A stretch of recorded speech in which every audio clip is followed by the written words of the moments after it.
December 23rd, 1967. The Enemy of the World Part 1 is broadcast. It is a 6-part adventure concluding on January 27th, 1968. It is later wiped by the BBC, with Part 3 being the only surviving episode of this intriguing tale. This remains the norm until October 11, 2013, 1 month away from Doctor Who's 50th anniversary, when the remaining 5 parts are found in Nigeria. The Enemy of the World is complete at last. July 21st, 2017. Deborah Watling, Doctor Who companion featured in Enemy of the World, passes away. 2018. The Enemy of the World turns 50, and now time catches up with the Time Lord, or Lady.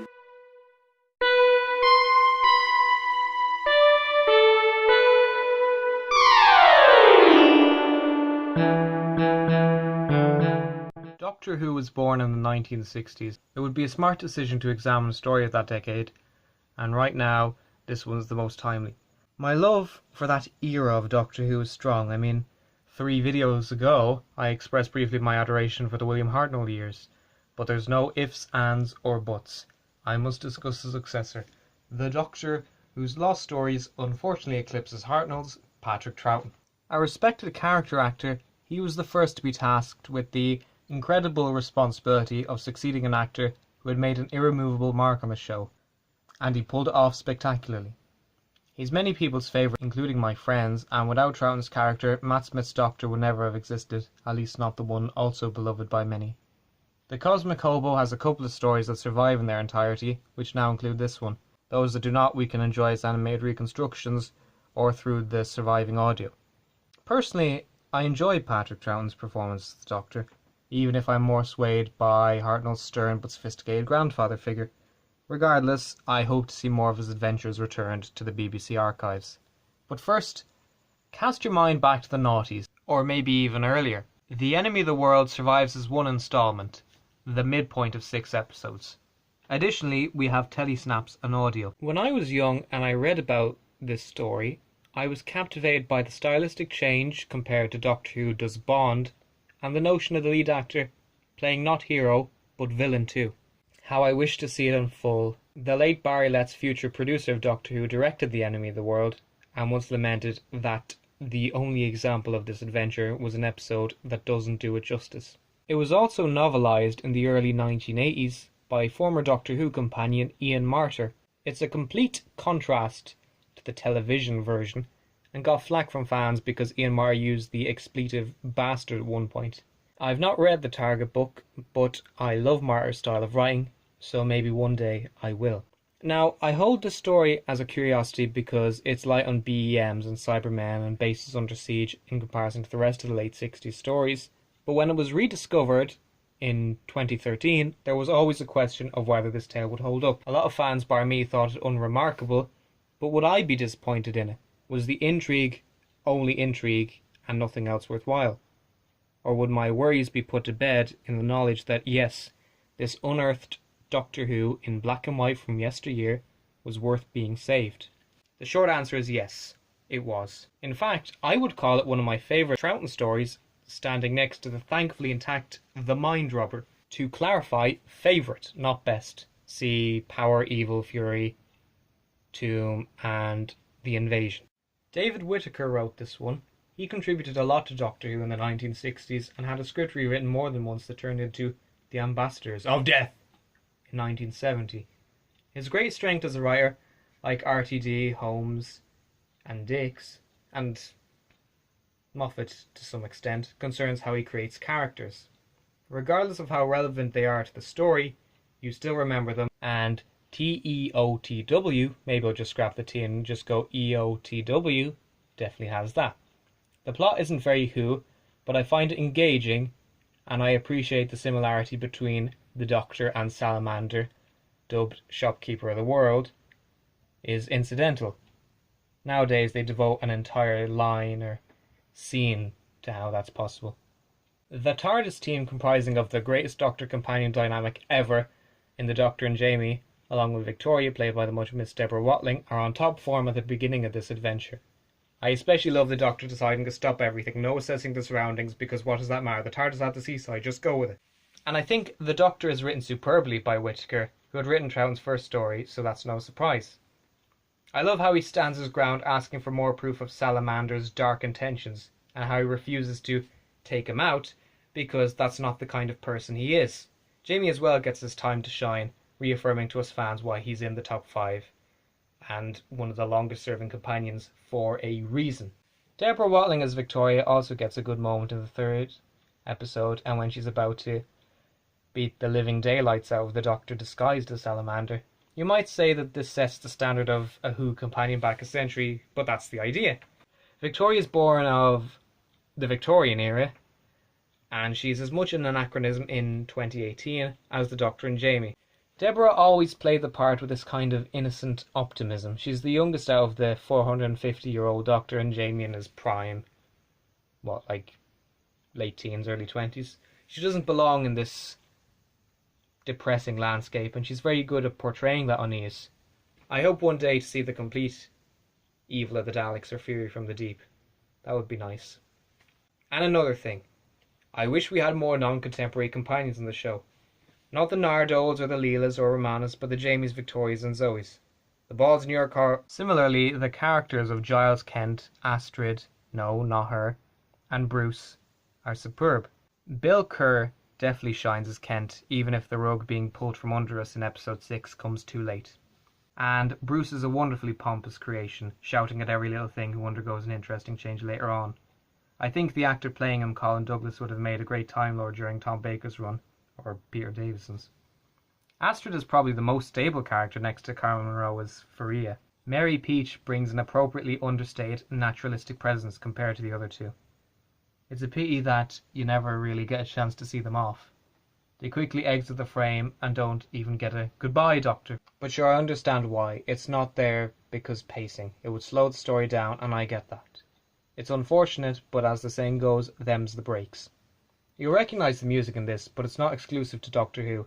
They're classical pieces by Bela Bartok, and they're used in succeeding story The Web of Fear, and more famously in Stanley Kubrick's take on The Shining. I'll come back to Trowan's performance as Salamander, and whether EOTW holds up now that it is 2018, but there's one particular character I must acknowledge. He stands out as a younger man next to a lot of older, morally grey characters. No, that wasn't intended to be a pun. Bennick, played by future numbskull with an eye patch, Milton Johns. You can tell he's having a lot of fun in the role. He's so despicably slimy with his Asbo haircut, and that smile he pulls like a spoiled child. You just love to him in every scene he's in. I especially love how he says Faria, savouring every little syllable. Johns just adds about 20 layers to a character any other actor just wouldn't, and it's so satisfying to see his confidence crumble when a gun points in his direction in that final part. So yeah, love that guy. Watch out for him if you haven't watched it yet. Even a completely superfluous character like Griff is entertaining in a way. Not much happens in episode 3, yet it's mildly amusing to see such a pessimistic character who's gotten far too used to Salamander's world. The character of Swan also gets a great moment where he cops on to Salamander's BS before he's axed off by the dictator. Only real weak link is the character of Colin, and to some extent Mary. Colin's only got one move, and it's repeated to the point that you'd think it'd be a running gag of some kind. There's not really a reason for either one to be there, even when they expose Giles for then we never see them make it out, so what was the point? I don't mean to be negative, but there's no point in pretending there aren't scenes or characters that don't go anywhere or are redundant when looking at the picture as a whole.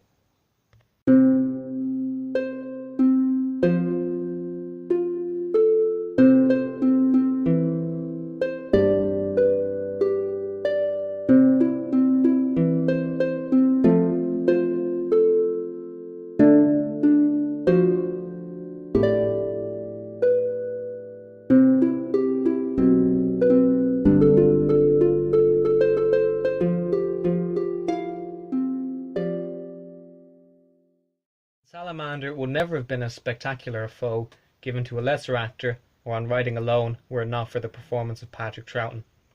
Yes, his Mexican dialect moves dangerously close to Speedy Gonzales, and his name is also cartoonish, but the more the story develops, the less you notice it.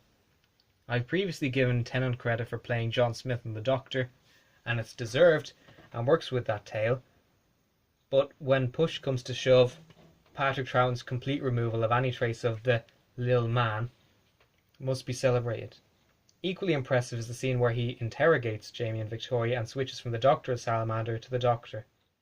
Salamander is not a nice man. He wants to give that impression, but even in his newsreel speech in episode 1, there is the subtlest hint of a man with delusions of grandeur, striving to run the planet. Though, when I was taking screenshots for this review, I couldn't help but titter at a few where he looks like either Leslie Nielsen or Bradley Walsh. And when he's in the TARDIS, and his expression in this frame is pure hangover. All jokes aside though, Troughton's performance as Salamander is superlative. I'm also impressed by Barry Lett's vision as a director. In an interview he mentioned that directing was his first love, and his strength in the craft is happily preserved in these parts. The scenes on the beach are beautifully done in episode 1, and people describe them as cinematic. They're right. He even utilises shots you don't see in the Doctor Who of the 1960s, like the helicopter taking off, the scenes in the helicopter, and the doppelganger's confrontation, which the telesnaps could never do justice to. What a shame he didn't live to see the reappraisal. I think it's fair to say that this story is apocryphal in how it depicts 2017 and 2018. The day of August 16th is recorded as a Friday, when it was in actuality. And the fashion sense of Salamander's underground folk is far too modest and sensible for the 2010s, but that shouldn't dampen a story written 50 years ago, trying to think of what the world would look like 50 years from that point. Honestly, I love it though. It's a work of fiction, and this story is unashamedly fictional. It's not trying to be realistic. The Aussies at the beginning are as authentic as Dick Van Dyke's Cockney, for God's sakes. I prefer to live in Letts and Whittaker's world rather than the real 2018. I wonder if Salamander has a Twitter account. Would he? No. Don't go all political. No, its depiction of 2018 doesn't hold up now, but neither do any stories set in a future now past. It's a version of the future, not the future. I read that they had intended for more than one meeting, but couldn't due to time, of course. But the best scene in the whole six-parter for me is the Doctor and Salamander's meeting that finishes this series of events. The technical feat is impressive enough, but the build-up and payoff is something else. Firstly, Jamie welcomes who he believes to be the Doctor back into the TARDIS, but he seems distant, and gestures to Jamie to operate the console. I adore how McCrimmon cops on quickly that the Doctor would never allow his companions to do something like that. And right at that moment, the Doctor backs him up on it, his doppelganger turning around to face him. Patrick Troughton's understated, grave tone really sells the moment. The Doctor has previously been indecisive regarding Salamander's malice, but by the end of it all, he knows. And I love how calmly he explains what will happen next. We're going to put you outside, Salamander. No friends, no safety, nothing. You'll run, but they'll catch up with you. But despite being in a bad way from Giles Kent's "you only live twice" blowy-uppy stunt, he still has enough determination to win the Doctor, promising his death. Yeah, Victoria is useless in this, considering she helped out more than normal in episode 3, but that doesn't matter. The doors of the TARDIS are open, and Salamander makes the worst and last decision of his life by activating the TARDIS, and whilst the Doctor, Jamie and Victoria hold on for dear life, Salamander is dragged screaming at the top of his lungs with an expression of total terror out into the time vortex. Oh my god, this is the best thing ever. An awesome death to such a terrible, terrible human being. And then it ends. Talk about leaving on a high note. The Enemy of the World is removed from continuity, so it wouldn't be compulsory to watch anything before this. The Doctor name drops a Yeti. Ooh. Foreshadowing. And a reference. And Jamie mentions the ionizer from the previous story, the Ice Warriors, but that's where it ends. It is true that episode 3 is lacking compared with the supporting 5. Very little of note happens apart from the death of Denish, George Pravda, who gets recast a few times in classic Doctor Who, and Federin. Doesn't do a story of assassination, greed and morality much justice, does it? Telesnaps can only get you so far after all. I'm so happy that I can watch The Enemy of the World anytime I like. But please, in the future, can we get a special edition I'd love to see a more extensive look at this and a retrospective on its finding along with the Web of Fear. It's the greatest advert for Patrick Troughton's confidence and capability as the Doctor, and a worthy display of his ability to play the baddie. You might think I'm being generous, but the Enemy of the World is exceptional Who. I can get over the little things like the cut-offs of Astrid and Bruce, Giles Kent's turn coming too late, and the other ones I've mentioned, because really they don't matter that much. If the episode has a lot going for it, and it can work around its limitations, that's enough for me. Doing something completely different and working around the budget very creatively, then I can applaud that. The Enemy of the World has become my favourite Troughton story in the 5 years since it was found, and I'm incredibly grateful to Philip Morris for his efforts, because without him we'd never get to see what we had missed for over 40 years. 9 out of 10. Good Who, happy anniversary, rediscovery and reappraisal.